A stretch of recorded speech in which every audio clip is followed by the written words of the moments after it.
Hello.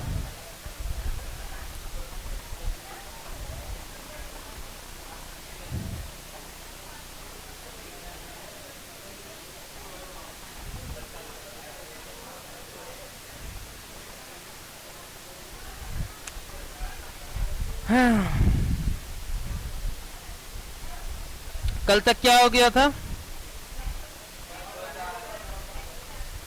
Fruit सारा complete कर दिए थे हिंदी वालों के लिए, इंग्लिश वालों को कुछ लिखाना बाकी था।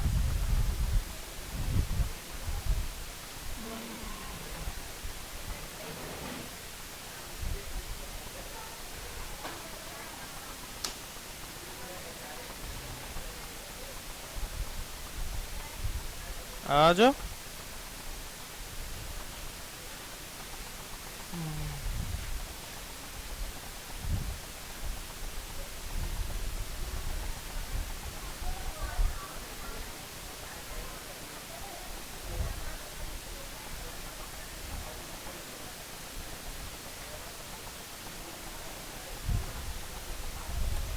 चलो, इंग्लिश वाला लिखेगा, हिंदी वाला कॉपी देना था। क्या क्या लिखाए थे तुम लोग को?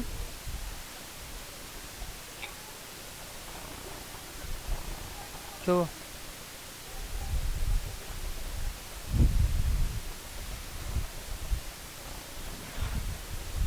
क्या क्या लिखा दिए थे इंग्लिश में? पूरा एंडोकार्प तक लिखा दिए थे ना, मेसोकार्प, एंडोकार्प। अब लिखो, what is true fruit. English वाले लिखेंगे what is true fruit, what is true fruit.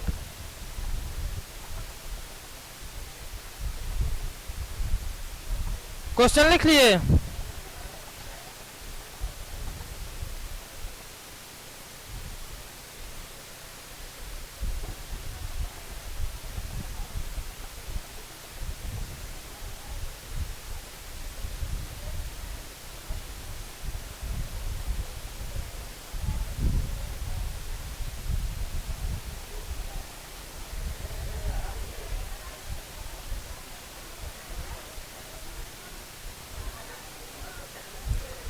लिखो उसमें, when the fruit is developed only from the ovary, when the fruit is developed only from the ovary, when the fruit is developed only from the ovary, when the fruit is developed only from the ovary, when the fruit is developed only from the ovary, then it is called, then it is called true fruit, then it is called true fruit. When the fruit is developed only from the ovary, then it is called true fruit. Example, mango, coconut, etc. Mango, coconut, etc. ठीक है। लिखो false fruit. What is false fruit? What is false fruit?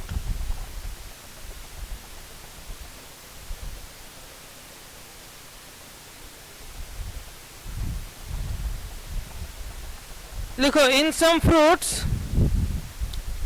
in some fruits, in some fruits, in place of ovary, in some fruits, comma, in place of ovary, in some fruits, comma, in place of ovary, comma, some other parts of flower, some other parts of flower like thalamus, comma, calyx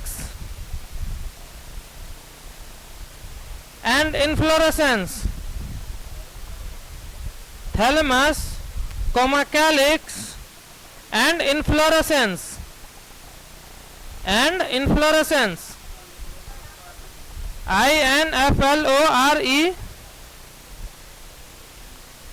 INFLORESCENCE, SCENCE, inflorescence.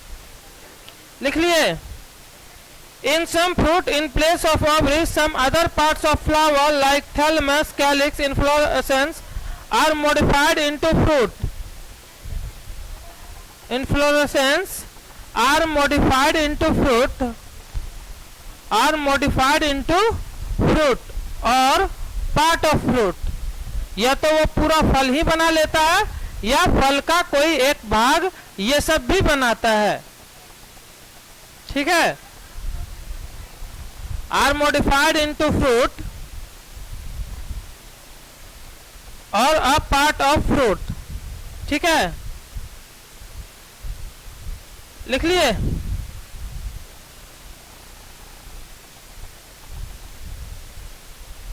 Example apple, apple,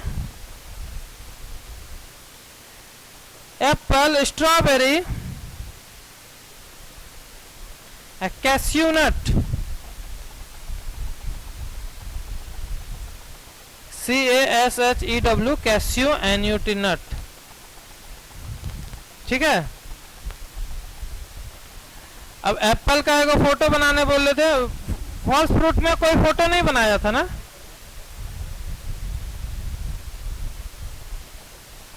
Apple का बना लेता है photo तो ठीक रहता. चलो छोड़ो. लेकिन एप्पल थैलमस से बनता है, ये याद रखना. भूल जाओगे तुम लोग, हमको लगता है. अच्छा, parthenocarpic fruit. What is parthenocarpic fruit? What is parthenocarpic fruit? क्या?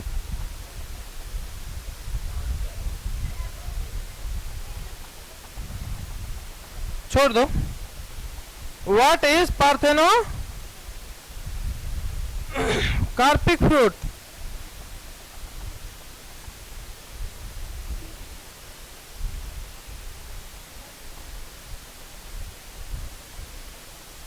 लिखो. If a fruit is, what is parthenocarpic fruit में लिखना है. If a fruit is,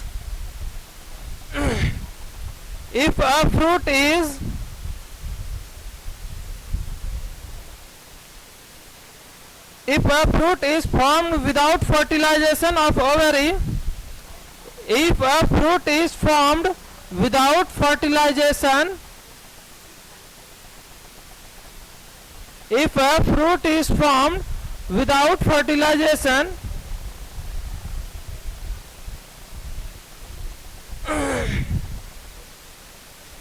if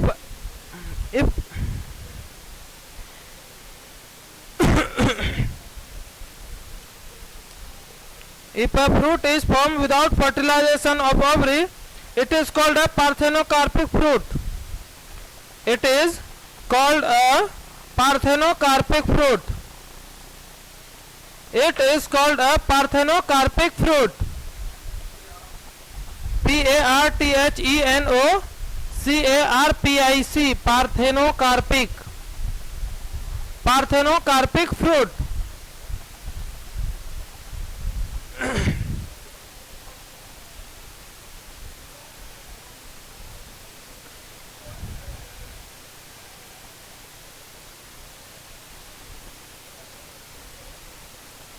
लिखो. In some fruits like grapes, इसी में लिखना है. इसी में अगला पॉइंट बना के लिखो. ठीक. In some fruit like grapes, banana. In some fruit like grapes and banana, seeds are not found. Seeds are not found. In some fruit like grapes and banana, seeds are not found.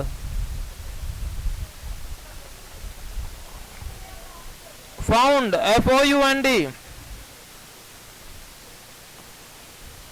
And such type of fruits are called parthenocarpic or seedless fruit.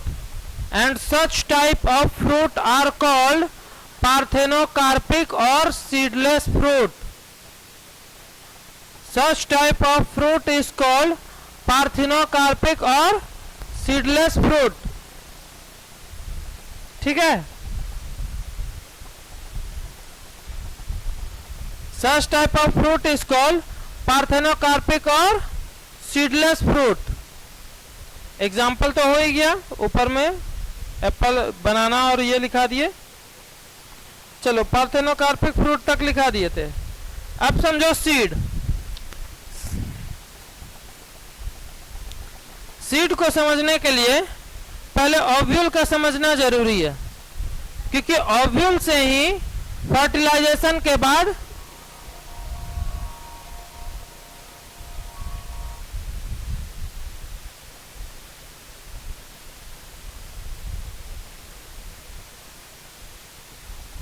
Ovule से ही fertilisation के बाद seed बनेगा। जैसे ovary से बना था फल। तो कोई बोलेगा ये बात, फर्टिलाइजेशन के बाद ओवरी से क्या बना था, तो ओव्यूल से बनेगा सीड। अब ओव्यूल समझने के लिए पहले हम लोग ओव्यूल का एक फिगर डाउनलोड करेंगे।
ये 2 बार डाउनलोड होता है।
फिगर आ गया बोर्ड पे। ओव्यूल का बनाने का झंझट ही खत्म। टेक्नोलॉजी कभी तो हाँ तुम लोग को बनाना है, मेरा झंझट खत्म, तुम्हारा नहीं। हम लोग भी बनाए हैं। अच्छा बना के भी दिखा देंगे, अभी ये फिगर तुम लोग को नहीं बनवाएंगे, हम इससे बस समझाना चाह रहे हैं। जैसे इधर देखो, बोले थे क्या, एक ओव्यूल है, इसके अंदर होता है एम्ब्रायो सैक। अब ये ओव्यूल का क्या स्ट्रक्चर है वैसे ही सीड का भी स्ट्रक्चर होगा, इससे ही रिलेशन में होता है। ये प्लेसेंटा, प्लेसेंटा क्या बताए थे? ओव्यूल ओवेरी के वॉल में किस जगह जुड़ेगा उस पॉइंट को कहते हैं प्लेसेंटा, और जिस डंठल नुमा भाग से जुड़ा रहेगा उसको क्या कहते हैं? फ्यूनिकल, उसको कहते हैं फ्यूनिकल।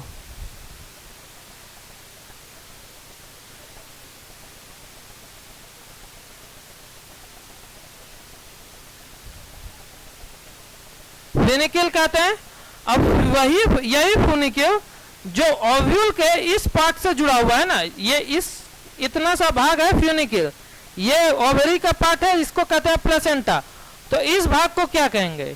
इस भाग को कहेंगे हाइलम। ये नहीं लिखा है, कोई दिक्कत नहीं, अगली बार यहां पे इस भाग को कहेंगे हाइलम।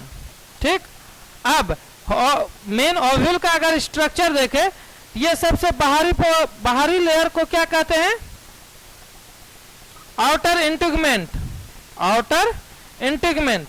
सबसे बाहरी लेयर को कहेंगे आउटर इंटीगमेंट, इनर लेयर को कहेंगे इनर इंटीगमेंट, इसके अंदर वाले लेयर को, उसके अंदर जो होता है इसको कहते हैं न्यूसेलस। और ये सारा लेयर जो फॉर्म होना, ओव्यूल आखिर कभी तो फॉर्म होना शुरू होगा ना, ऐसा तो है नहीं कि ऑलरेडी था, ये भी बना है। तो इसका बनने का प्रोसेस जो है वो ये इस एंड से शुरू होता है और इससे धीरे धीरे वो ऐसे फॉर्म होता है इसका स्ट्रक्चर। इसको कहते हैं chalazal end, chalaza and, chalazal end. ठीक है, हाँ, कहीं जाना नहीं है तुम लोग को। तो चलाजल एंड। और अब ये सारा जो पॉइंट है ये है एम्ब्रायोसेक का, हम लोग एम्ब्रायोसेक में देखेंगे। और इसको कहते हैं माइक्रोपाइल एंड। माइक्रोपाइल एंड में एक स्पेस होता है जिसके थ्रू जो हम लोग का पोलन ट्यूब जो ग्रो करेगा स्टिग्मा पर, जो पोलन ग्रेन फर्टिलाइजेशन के लिए जो आएगा, तो वो इसी एंड से यहां से जाके इसमें पेनेट्रेट करेगा और इस सेल को और इस सेल को जाके फर्टिलाइज करेगा। यही फर्टिलाइजेशन के बाद ओव्यूल सीड बनेगा और ओवेरी क्या बनेगा? फ्रूट बनेगा। ठीक, अब ओव्यूल जैसे सीड बन रहा है तो सीड और इसमें हम क्या बताएं? रिलेशन है। अब क्या रिलेशन है? रुको हम देखते हैं, ऐसा कोई फिगर सीड का भी है क्या? साइड में इसे यहीं पे डाउनलोड करेंगे।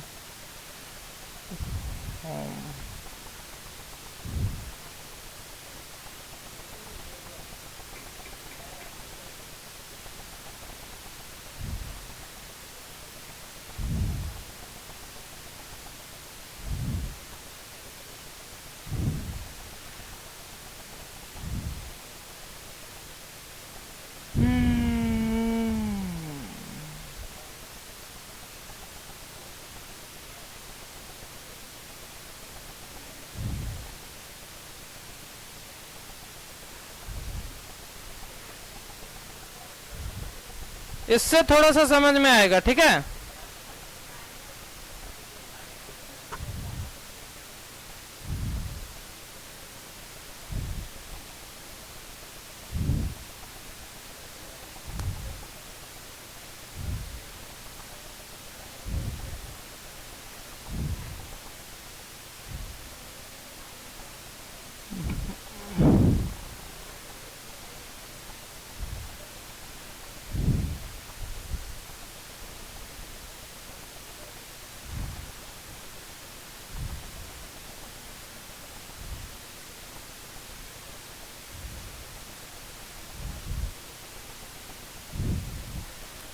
जैसे कोई भी सीड का जैसे ये स्ट्रक्चर है, डाइकोट सीड का ये स्ट्रक्चर है, बीन का ऐसे ही अलग अलग सीड का होता है। पानी लो तुझे।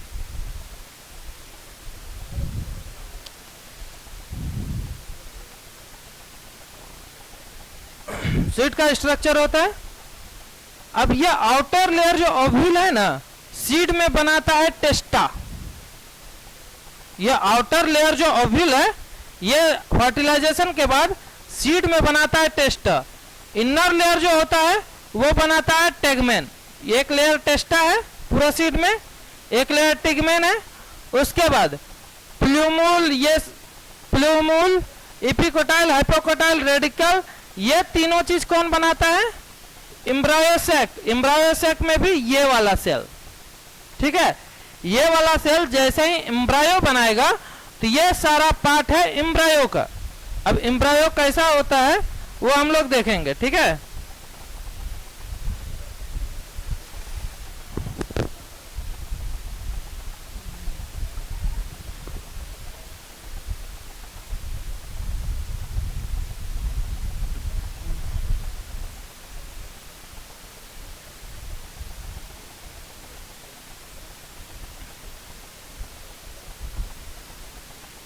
क्या बताएं? ये बनाता है टेस्टा, टेगमेंट और कोटिलिडन कौन बनाता है? ये वाला सेल। तो ये सारा, इसका कैचिंग कैपेसिटी अच्छा है, टेंशन नहीं लो।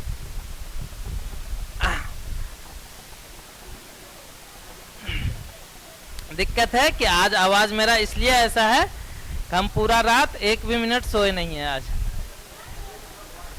हम जगह जगह ही डायरेक्ट यहीं आ रहे हैं। अरे मेरा एगो भाई का शादी था तो रात में चले गए, रात भर जगह हैं, डायरेक्ट फिर कोचिंग आ गया हैं। तो नींद बिल्कुल आएगा, नींद आना ही चाहिए। रात भर सोए नहीं है तो नींद आएगा नहीं, इसीलिए तो आवाज बदल गया है ना। लग रहा है गला फंसा फंसा सा, तो सोएंगे तो ठीक हो जाएगा। पहले इधर तुम लोग ध्यान दो, ध्यान नहीं दोगे तो फिर समझ में नहीं आएगा, बाद में फिर प्रॉब्लम होगा। तो टेस्टा टेगमेंट समझ में आया किस कौन बनाता है? अब टेस्टा टेगमेंट में अगर चना का सीड देखो, अगर चना दाल का सीड देखो तो उसके सबसे ऊपर में एक स्कार पाया जाता है। एक जैसे अगर चना का इस प्रकार से सीड होगा, ऐसे ही कुछ स्ट्रक्चर होता है ना, तो यहाँ पे एक छोटा सा धब्बा पाया जाता है। वो धब्बा क्या है? अगर सीड चूंकि ओवरी से जुड़ा हुआ है लेकिन वो टूटेगा, आखिर फल हम लोग खा गए तो सीड ही ना बचा सिर्फ, तो आखिर सीड अलग हुआ, टूटा ओवरी से। ये जो फ्यूनिकिल होता है जहां से टूटता है एक धब्बा छोड़ देता है, तो वही धब्बा यहाँ पे आता है जो वो स्कार के रूप में दिखता है, ठीक है। तो एक फ्यूनिकिल का स्कार वहां पे दिखता है सीड में, उसी के ऊपर चूंकि माइक्रोपाइल में ये स्पेस है ना अंदर जाने के लिए, यहाँ पे एक होल होता है जो कि बहुत सारा फंक्शन करता है, जैसे इम्बिबिशन में हेल्प करता है और भी बहुत कुछ। तो वो होल क्या, यहाँ पे भी एक होल का स्ट्रक्चर पाया जाता है, वो माइक्रोपाइल के वजह से ही है। हम इस चीज को इसलिए रिलेट करके बता रहे हैं, ये बताना चाह रहे हैं कि यही चीज सीड कैसे बना और यही इसी का जो स्ट्रक्चर है वो सीड में कैसे आया। अब मैं सभी सीड में या लगभग सीड में टेस्टा तो होता ही है, लेकिन कुछ सीड में ही टेगमेन होता है, टेगमेन सारे सीड में नहीं होता है। क्यों? क्योंकि ये एक प्रोटेक्टिव लेयर है सीड का, सीड को प्रोटेक्ट करता है। सीड के अंदर में जो एम्ब्रायो है जो कि बहुत ही कोमल संरचना है उस सीड का, तो उसको प्रोटेक्ट करता है फिजिकली कि कहीं भी गिरे बजड़े, कोई भी सीड लो कितना भी पटक लो, वो फिर भी जमीन में लगाने के बाद वो एक पौधा को जन्म देने का क्षमता रखता है। तो टेस्टा उसका उस हिसाब से रक्षा करता है। टेगमेन क्या होता है, कभी कभी खत्म हो जाता है, ये जो भोजन बनता है एंडोस्पर्म उसी में वो यूज हो जाता है, तो टेगमेंट कभी कभी खत्म हो जाता है। बहुत सारे सीड में टेगमेंट नहीं पाया जाता है, टेस्टा सभी में पाया जाता है। ये डाइकोट का स्ट्रक्चर था। डाइकोट से ये बताने के क्रम में हम लगभग हमको लग रहा है कि डाइकोट का स्ट्रक्चर भी बता दिया है। अब डाइकोट सीड को अगर एक अलग से देखा जाए, ये फिगर इसलिए डाउनलोड किया गया था कि ये इसको कहते हैं एम्ब्रायोसेक। अब इसमें कैसे कैसे फर्टिलाइजेशन होता है, ऐसे है ये 12th का पॉइंट, लेकिन अभी भी देख लो कि ये एंटीपोडल सेल्स का बहुत ज्यादा काम अभी तक पता नहीं चला है, लेकिन ये सेल्स इंडोस्पर्म बनाता है, जो कि जब पौधा उगना शुरू करता है, जमीन से बाहर निकलना शुरू करता है, अंकुरित करना शुरू करता है, तो उस टाइम में जो एम्ब्रायो है उसको भोजन प्रदान, क्योंकि पहले तो उसको भोजन होगा नहीं, भोजन वो कब बनाएगा? जब उसमें एक भी हरा पत्ता निकलेगा और वो फिर प्रकाश संश्लेषण प्रक्रिया द्वारा अपना भोजन बनाना शुरू करेगा, तभी तो उसको ऊर्जा मिलेगा। लेकिन जब तक वो प्रकाश संश्लेषण नहीं कर रहा है तब तक वो ऊर्जा कहाँ से प्राप्त करेगा? तो ऊर्जा वो इंडोस्पर्म से प्राप्त करेगा। ये उसका स्टोर हाउस है जो जहाँ पे वो भोजन स्टोर रखा है, इंडोस्पर्म कहते हैं उसको। और वही इंडोस्पर्म इस एग सेल से जो मेल गैमेट आएगा और रिएक्ट करेगा, इसी को बनाएगा जायगोट। और जायगोट ही बाद में जाके पूरा एम्ब्रियो बनाएगा और इसको हेल्प करेगा वृद्धि करने में। ठीक है, समझ में आया? और नहीं भी आया तो कोई दिक्कत नहीं, 12th में ये इतना डिटेल में आएगा ना कि अभी तक जो चीज ये फिलीफॉर्म एपरेटस, इसका बहुत अच्छे से पता भी नहीं है साइंटिस्ट को कि क्या होगा इसका काम। इसमें बहुत सारा संरचना है, हर एक का अलग अलग काम है, लेकिन इसका क्या काम है अभी तो ठीक ठीक पता नहीं है। लेकिन साइंटिस्ट एक हाव भाव लगाता है कि ये काम हो सकता है, ये काम हो सकता है। तो उस सब चीज को हम लोग बाद में देखेंगे। फिलहाल हम देख रहे हैं कि इसमें इंडोस्पर्म पाया जाता है। अब अगर हम मोनोकोट और डाइकोट का स्ट्रक्चर देखें, मोनोकोट सीड और डाइकोट सीड, तो डाइकोट सीड कुछ इस प्रकार से होता है। अगर हम रफ स्ट्रक्चर बनाएं तो डाइकोट सीड कुछ इस प्रकार से होता है। इस पर ये क्या है? डाइकोट सीड का एक प्रकार। अब डाइकोट सीड में इंडोस्पर्म नहीं होता है, अक्सर लगभग इंडोस्पर्म नहीं होता है। क्यों नहीं होता है? ये इंडोस्पर्म का काम है भोजन प्रदान करना जायगोट को या एम्ब्रायो को, अंकुरित जब वो करेगा तब। लेकिन यहाँ पे वही काम कोटिलीडन करता है। डाइकोट, दो कोटिलीडन, तो दो कोटिलीडन जिस बीज में पाया जाता है उसी को डाइकोट कहते हैं। और इसमें कोटिलीडन ही इसको भोजन प्रदान करेगा और इसको कहते हैं एक्सिस। एक्सिस में सबसे ऊपर का भाग है प्ल्यूमुल,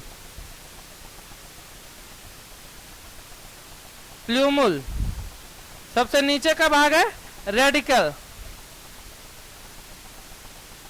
प्ल्यूमुल, रेडिकल, ये हुआ एक्सिस। और यही जब प्ल्यूमुल बनाने लगेगा शूट सिस्टम, रेडिकल बनाने लगेगा रूट सिस्टम, तो ये कोटिलीडन इसको भोजन प्रदान करेगा। अब ये कोटिलीडन कब बना? यहाँ पे तो सारा इंडोस्पर्म बन रहा है और बाकी सब चीज बन रहा है, लेकिन कोटिलीडन का चर्चा इस पार्ट में, मतलब ओव्यूल के पार्ट में तो नहीं आया। तो इसमें क्या होता है? डाइकोट में दो कोटिलीडन बनने के दौरान इंडोस्पर्म को ही यूज करके सारा एनर्जी ये कोटिलीडन में स्टोर कर लेता है। और यही एनर्जी फिर ये इनडायरेक्टली ये इंडोस्पर्म से ही एनर्जी ले रहा है, लेकिन वही इंडोस्पर्म से पहले कोटिलीडन बन गया, कोटिलीडन से फिर वो यूज होगा जर्मिनेशन में। ठीक है, सीड जर्मिनेशन समझ रहा सबको? बहुत कंफ्यूजन हुआ ये सारा चीज सुन के। चलो कोई बात नहीं, 12th में ये अच्छे से डिटेल में आएगा। फिलहाल सीड को पढ़ना है। सीड है क्या? तो रियलिटी में फर्टिलाइज्ड ओव्यूल मैच्योर होने के बाद सीड बनता है। फर्टिलाइज्ड ओव्यूल मैच्योर होने के बाद सीड बनता है। नंबर ऑफ कोटिलीडन के बेसिस पे सीड दो प्रकार का होता है, मोनोकोट और डाइकोट। जिसमें एक कोटिलीडन पाया जाता है उसे मोनोकोट कहते हैं, जिसमें दो कोटिलीडन पाया जाता है उसे डाइकोट कहते हैं। ठीक, अब डाइकोट में क्या होता है? दो कोटिलीडन होता है और एक एक्सिस होता है। दो कोटिलीडन और दोनों कोटिलीडन के बीच में एक एक्सिस होता है।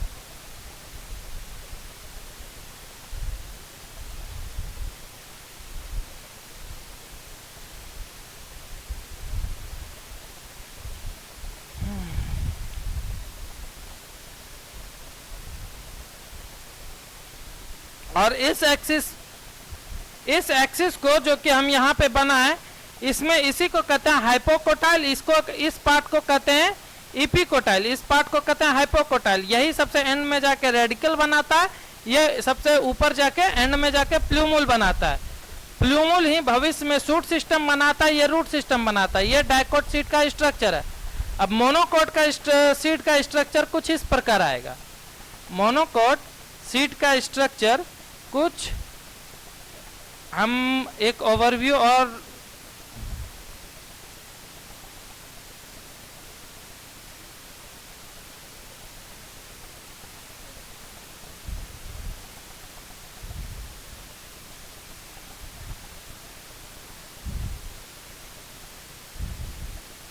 कुछ इस प्रकार से मोनोकोट का स्ट्रक्चर आएगा। मोनोकोट का स्ट्रक्चर में ये क्या है, ये है तुम्हारा इंडोस्पर्म। मोनोकोट में एक इंडोस्पर्म होता है और एक कोटिलीडन होता है, और एक इतना बड़ा कोटिलीडन होता है, वही कोटिलीडन को कहते हैं स्क्विटेलम। मोनोकोट के कोटिलीडन को कहते हैं स्क्विटेलम। अब इसका यह मतलब नहीं है कि अगर कोटिलीडन को स्क्विटेलम कह रहे हैं तो डाइकोट में भी उसको दो स्क्विटेलम कह देंगे, नहीं, वो सिर्फ मोनोकोट के लिए वो टर्म यूज होगा। अब ये टर्मिनोलॉजी है, अब इसका कोई उपाय नहीं है। स्क्विटेलम उसको कहते हैं। अब स्क्विटेलम का हिंदी आई थिंक हिंदी दिया भी नहीं होगा, देख लेते हैं। नहीं दिया है, दिया है क्या? स्क्विटेलम का हिंदी दिया है वही, इसके सो को यो हर्षु का ऐसे ही लिख देता है। तो सबसे बड़े इसको कहेंगे स्क्विटेलम, और इसका जो होता है ये होता है कोलियोप्टाइल और कोलियोराइजा। इसमें दो टर्म एक्स्ट्रा आता है। चलो मोनोकोट और डाइकोट जब पढ़ाने लगेंगे ना तब देखेंगे, फिलहाल सीट देखते हैं। मोनोकोट डाइकोट में जाएंगे तो अच्छे से डिटेल में देखेंगे। सब समझते समझते बोर हो गया है तो थोड़ा लिखो। व्हाट इज, हिंदी वाले लिखेंगे सीड किसे कहते हैं, सीड किसे कहते हैं, सीड ब्रैकेट में बीज किसे कहते हैं, सीड बीज किसे कहते हैं बीज किसे कहते हैं, लिख लिए?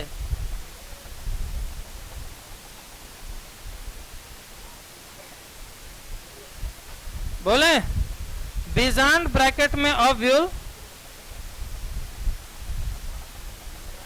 बीजांड ब्रैकेट में ओव्यूल, बीजांड ब्रैकेट में ओव्यूल, OVULE ओव्यूल, बीजांड ब्रैकेट में ओव्यूल,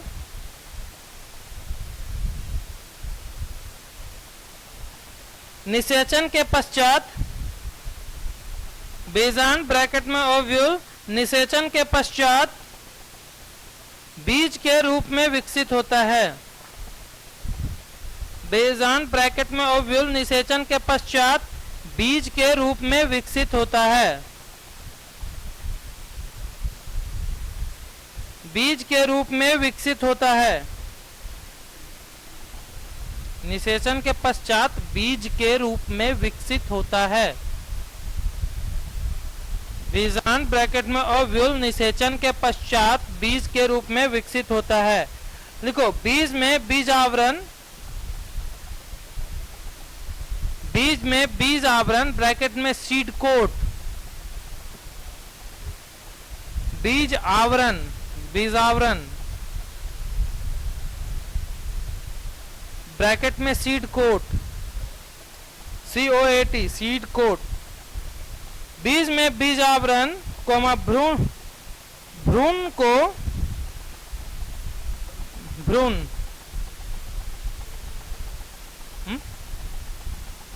सीड कोट के बाद भ्रूण को,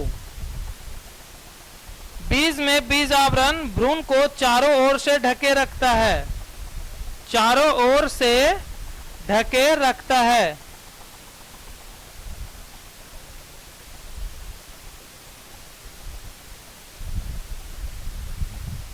टेस्टा या टिगमेन जो बताएं ये क्या पार्ट था, ये था सीड कोट का पार्ट। सीड में जो कोट होता है जो कि सीड को रक्षा प्रदान करता है, उसी सीड कोट का पार्ट है टेस्टा और टिगमेन। आगे हम लोग देखेंगे उस चीज को। फिलहाल हम लोग क्या देख रहे हैं, सीड कोट एम्ब्रायो को प्रोटेक्ट करता है। अब उसके आगे उसी में लिख लो, सीड में ही लिखो अगला पॉइंट बना के।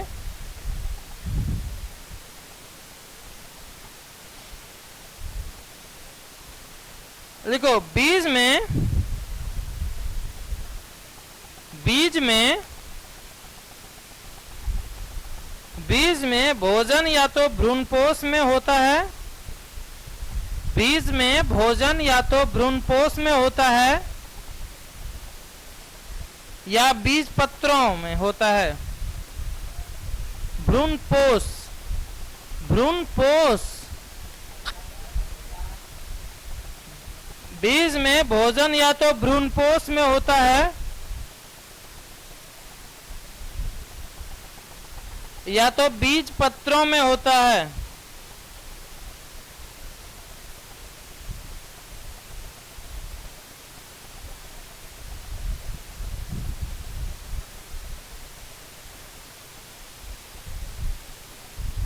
उसके नीचे लिखो उस प्रकार के बीज जिनमें, हाँ इसी में लिखो, नहीं इसी में लिखो,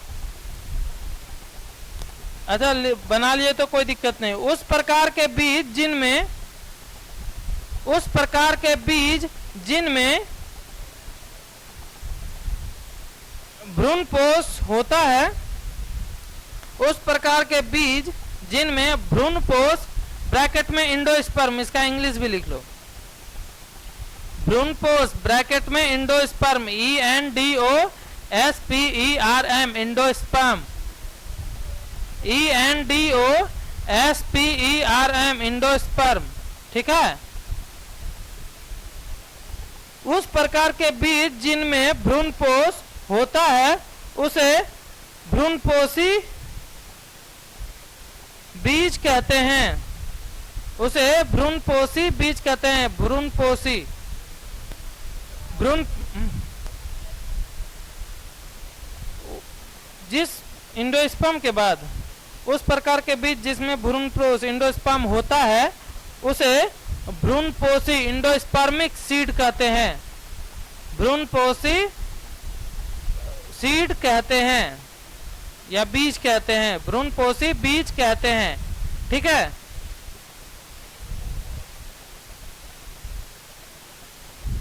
तथा जिनमें भ्रूणपोष नहीं होता है, हाँ इसी में लिखो, तथा जिनमें भ्रूणपोष नहीं होता है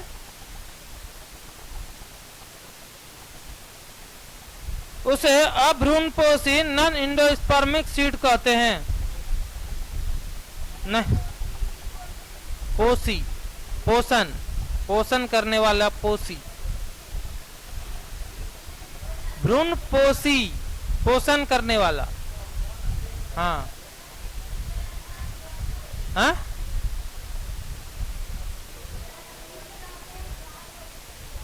उस प्रकार के बीज जिनमें भ्रूणपोष होता है उसे भ्रूणपोषी बीज कहते हैं, तथा जिनमें भ्रूणपोष नहीं पाया जाता है उसे,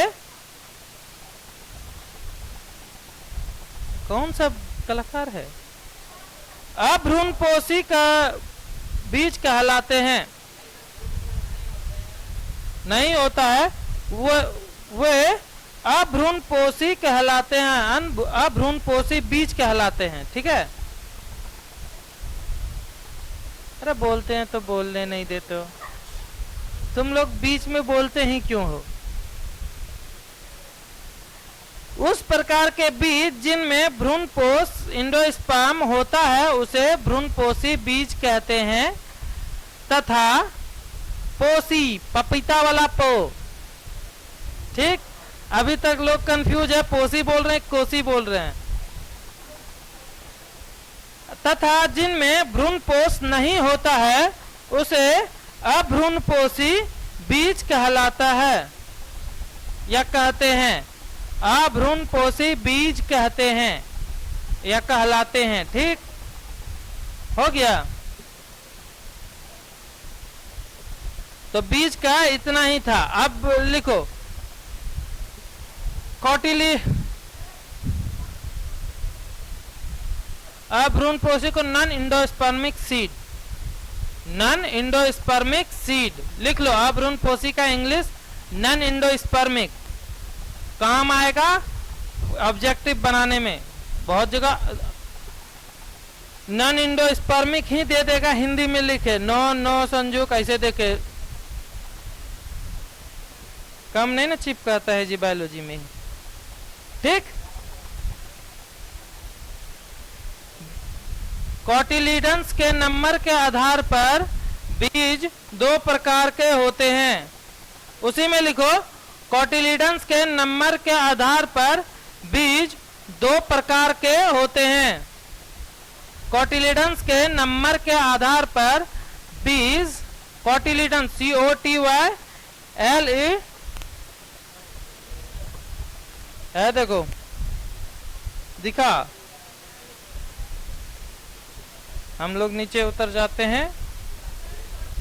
कोटिलीडन का हिंदी क्या होता है, किसी को पता है क्या? चलो यही दिक्कत है, इसीलिए हिंदी इंग्लिश हम एक साथ लिखाते हैं, जबकि इसका लिखा चुके हैं बीजपत्र, जो कि इसके पहले ही लाइन में है। कोटिलीडन बीजपत्र के नंबर के आधार पर बीज दो प्रकार के होते हैं। कोटिलीडन बीजपत्र के संख्या के आधार पर, नंबर के आधार पर बीज दो प्रकार के होते हैं। पहला मोनोकोट, दूसरा डाइकोट।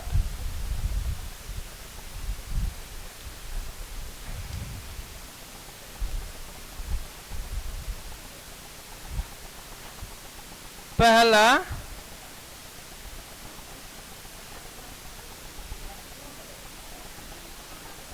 कौन हल्ला कर रहा जी? यहां देखो,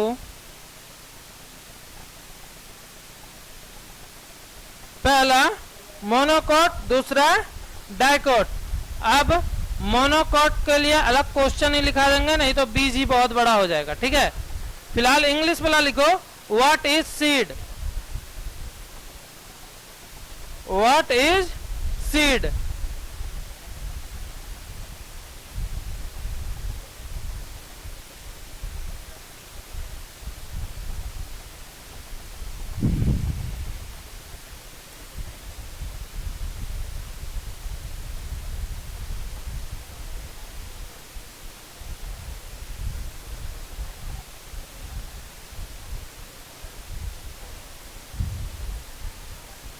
The ovules after fertilization, the ovules after fertilization, the ovules after fertilization develop into seed. The ovules after fertilization develop into seed. The ovule after fertilization develop into seed. ठीक है, देखो, a seed is made up of, a seed is made up of seed coat, seed coat. The seed is made up of seed coat and embryo, and embryo, E-M-B-R-Y-O, embryo. The seed is made up of seed coat and embryo. The embryo is made up of, उसी में लिखो, the embryo is made up of, the embryo is made up of radicle, R-A-D-I-C-L-E, radicle, comma, and embryonal axis, embryonal axis, comma, embryonal axis, and one or two cotyledons, one or two cotyledons. Embryo जो बना होता है तो किस किस चीज से मिलकर बना होता है? या तो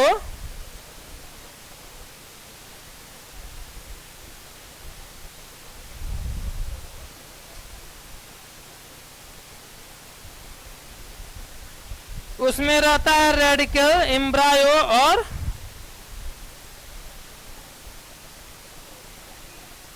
कोटिलीडन, एम्ब्रायनल एक्सिस, यही सब रहता है। ठीक, हाँ, हो गया कैसे? अभी नहीं हुआ। अब लिखो, on the basis of number of cotyledon there is a two type of seed.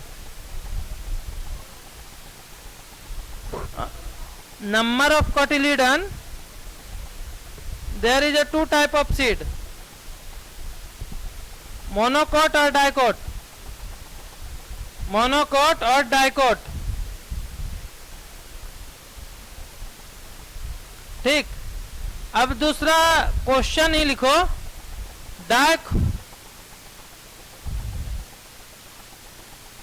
Right about structure of dicotyledonous seed. अगला क्वेश्चन ही बना दो इसको।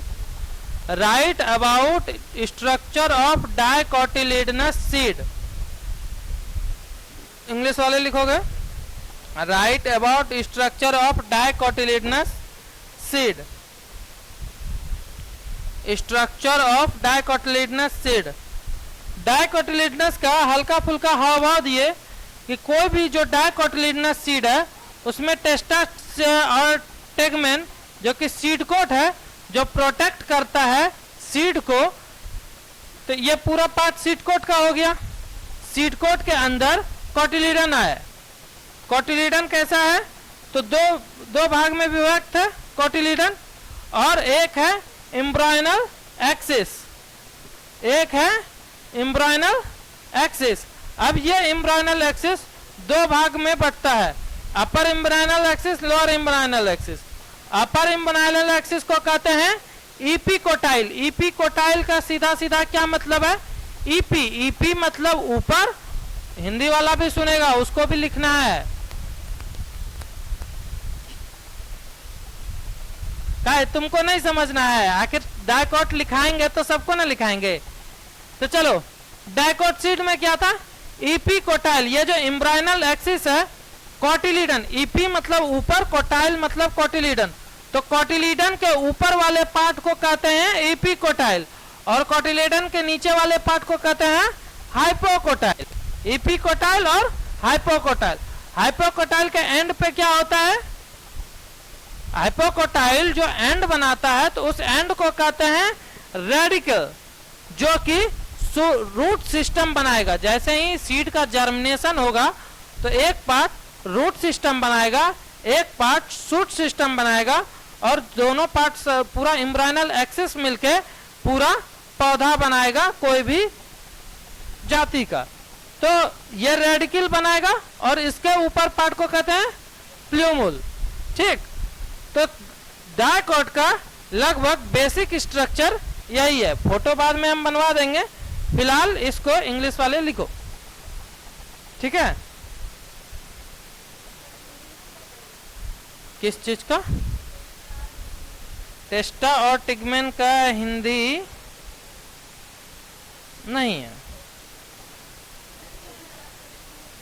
सीड कोट बीज आवरण में टेस्टा का हिंदी दिया हुआ है बीज चोल, और टेगमेन चोल। चोल अरे नहीं होता है, छिलका, तो वैसे ही वही बीज चोल है क्या?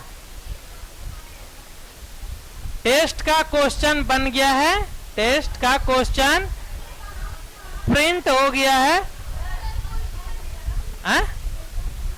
फूल, पत्ती, जड़ सब है, चिंता नहीं करो। तुम लोग जहां तक पढ़ा रहे हैं वहां तक से है। आज पढ़ा रहे हैं वो भी है, कल पढ़ाएंगे वो भी है। पूरा चैप्टर है इसमें, इसमें कोई उपाय नहीं है। इसीलिए तो हम टेस्ट को रोके हुए हैं ना, कि अभी हमको ये चैप्टर कंप्लीट कर लेने दीजिए, क्योंकि जो पढ़ा रहे हैं और जो कंप्लीट करेंगे उससे भी है। तो हम लड्डू आएगा तो खिला देना, वैसे भी मीठा हमको बहुत पसंद है। तो चलो ठीक है, ज्यादा मिला तुमको भी देंगे। जैसे ही टेस्ट पेपर लाओगे ना तो उसमें लड्डू बैठा देंगे, दे देंगे। तो ठीक है,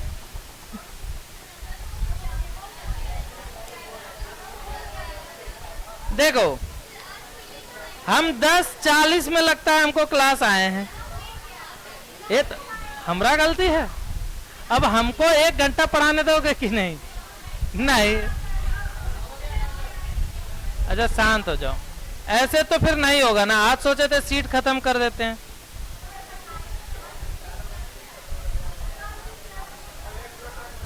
अरे तुम लोग से ज्यादा कष्ट हम कष्ट में हम हैं आज, अब फिर भी तुम लोग हल्ला करते हो, बताओ। हाँ? इसीलिए तो चल रहे हैं ना। चलो। तो सो नहीं ना रहे हैं हम, क्लास में आखिर पढ़ा ही रहे ना।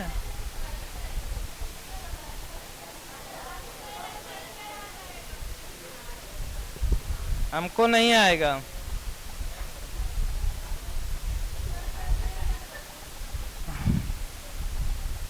अच्छा शांत हो जाओ। अच्छा लिखो ना, इंग्लिश वाला थोड़ा सा लिख लो ना, हिंदी वाला को भी लिखवाएंगे, विरोध नहीं करना है भाई।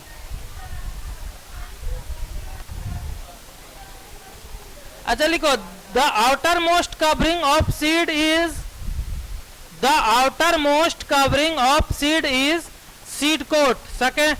सेकेंड में लिखोगे, मतलब डाइकोटिलेडनस सीड का जो दिए हैं हेडिंग, उसमें लिखना शुरू करोगे। The outer most covering of seed is seed coat.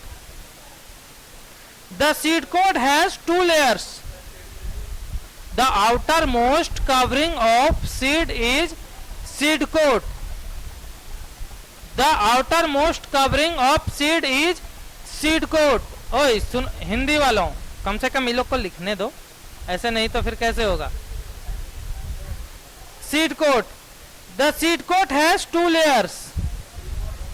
The seed coat has two layers. The seed coat has two layers. The outer testa,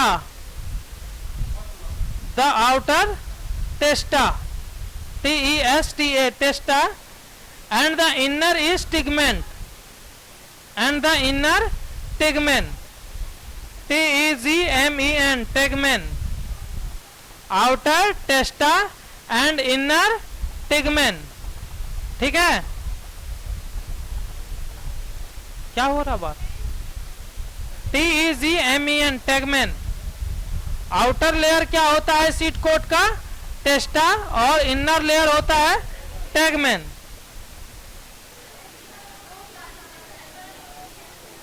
लिखाने तो चलो हिंदी में भी क्वेश्चन लिखो।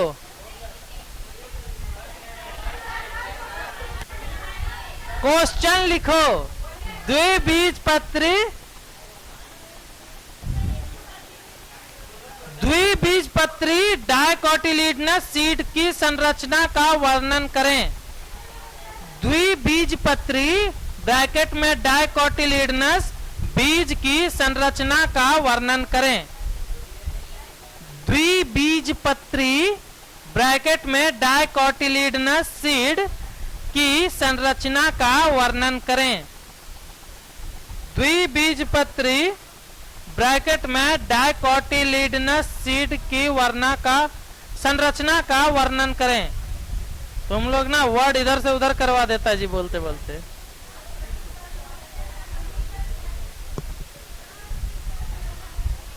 क्या हो रहा?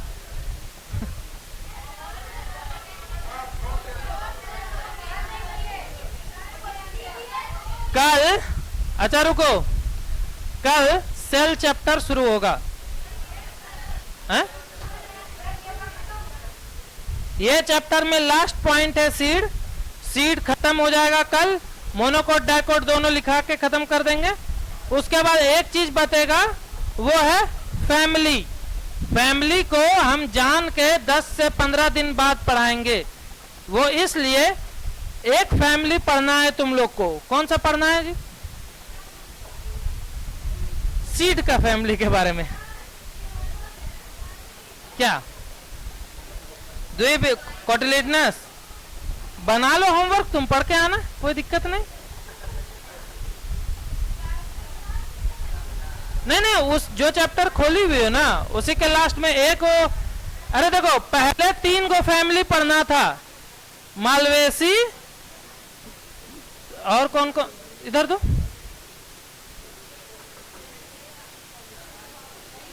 सोलेंस्की। अच्छा कोई बात नहीं, पहले 3 फैमिली पढ़ना था, मालवेसी, सोलेंस्की और एक फैमिली था, लेकिन अभी सिर्फ सोलेंस्की फैमिली पढ़ना है। और ये एक ऐसा पॉइंट है जो फैमिली पढ़ाएंगे, सोलेंस्की फैमिली, तो उसमें जितना अभी तक पढ़े हो हर एक चीज याद होगा, तभी ये फैमिली समझ में आएगा। इसलिए जान के इसको 1 महीना बाद पढ़ाएंगे, रिवीजन भी हो जाएगा और फैमिली भी पढ़ा जाएगा। ठीक है?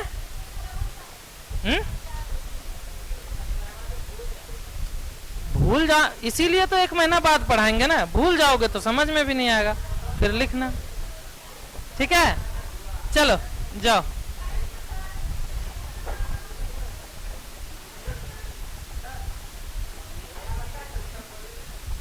अरे ये तो अलग लगता है कि